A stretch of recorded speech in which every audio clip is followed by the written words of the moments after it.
Hi guys, welcome to another video. Today I'll be giving you Robin Williams' top 10 best movies. He's one of the funniest guys ever. This guy can make a corpse laugh. So let's get into it. Sit back, relax, let the show begin. Number 10 is Jack. Released in 1996 and directed by Francis Ford Coppola. Yes, you heard right. The man that made The Godfather, Apocalypse Now, and The Outsiders also made this film. Jack wasn't well received, but I like it. It's a fun, lighthearted comedy about a boy who has a condition where he ages 4 times the rate of a normal person. Robin Williams is hilarious, playing a 10-year-old boy in a 40-year-old body. I love the look of the film and the school location. It's also a bit of a tearjerker, especially the ending where Jack graduates and he looks like a 60-year-old man. This movie is better than people give it credit for. Number 9 is Dead Poets Society. Released in 1989 and directed by Peter Weir, this was a huge hit where Williams was nominated for an Oscar. He plays an English teacher at an elite prep school, and in classic Robin Williams fashion, he reaches the students through humor and an irregular teaching style. I love the 50s setting and the prep school location. It's similar in style to another film I love, School Ties. It also has a fun young cast, including Ethan Hawke. It's a solid film that I enjoy. Number 8 is The Best of Times. Released in 1986 and directed by Roger Spottiswoode, I really wanted to put this one on my Kurt Russell top 10 list, but it just missed. The Best of Times is so much fun. It's a great 80s comedy hidden gem. Robin Williams, while in high school, drops the pass that would have won the football game and making him the town hero. Instead, he's the town joke. Many years go by, he still relives that missed catch every day. So in order to get closure, he gets Kurt Russell and the old gang to replay the game. It's a fun movie with a great all-around cast, and I love the small-town location of Taft. This is a childhood favorite of mine. Number 7 is The Fisher King. Released in 1991 and directed by Terry Gilliam, and also produced by John Carpenter's ex-girlfriend Deborah Hill, and again Williams was nominated for an Oscar, this film is fantastic. Robin Williams and Jeff Bridges are excellent together. Bridges plays a radio talk show host, and when his comments lead to a mass shooting, he quits and becomes depressed, until he bumps into a homeless man played by Williams, who also was personally affected by the shootings. He's fantastic in this role. And in typical Terry Gilliam fashion, the film is bizarre but beautifully filmed, with amazing imagery. I love The Fisher King. Number 6 is Jumanji. Released in 1995 and directed by Joe Johnston, this was a huge hit that I saw in theaters. It's a childhood favorite. I enjoy it so much that I can't even bring myself to watch the new ones.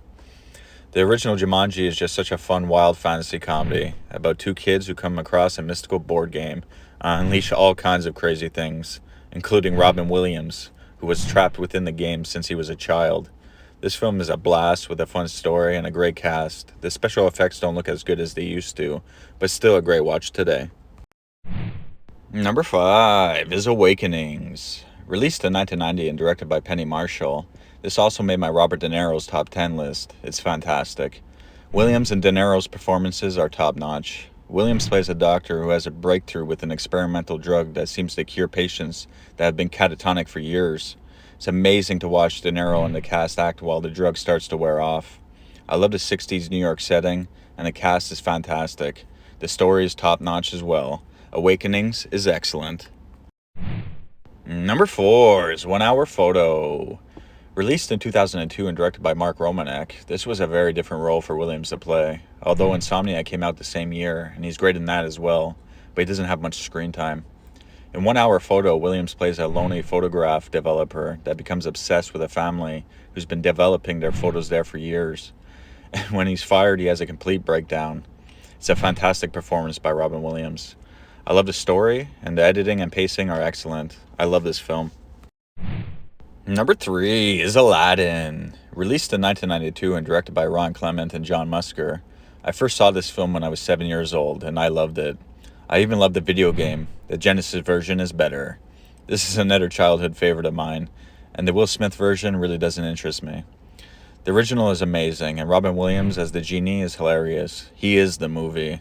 Along with the beautiful hand-drawn images. I miss the old-style cartoons. Nowadays, it's always animated CGI. It's just not the same. The original Aladdin is a classic. Number 2 is Hook. Released in 1991 and directed by Steven Spielberg, this was a huge hit that I've seen many times. I love this film. Robin Williams as Peter Pan is perfect, and Dustin Hoffman as Hook is awesome. I love the look of the film, and the young cast is fun, especially during the food fight. I love that scene. Hook is just a blast that I'm sure most of you have already seen. It's a classic. Number 1 is Mrs. Doubtfire. Released in 1993 and directed by Chris Columbus, this was a monster hit at the box office, and Robin Williams is phenomenal. He's hilarious and so much fun to watch. It's got a great cast all around, and even the kid actors are fun and believable. The scene where his son walks in on Mrs. Doubtfire peeing, but she's peeing standing up. The reaction on his son's face is hilarious. And the scene where he throws a fruit at Pierce Brosnan's head. It was a run by fruiting. So many memorable scenes. This movie never gets old. I absolutely love it. Anyway, so that's the list, guys. Let me know what you think. Thanks for watching. Take care. Bye. Going up.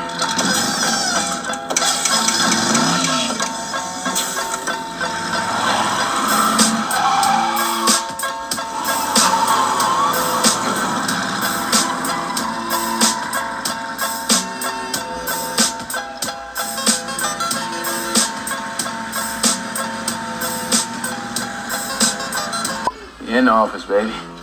Good day.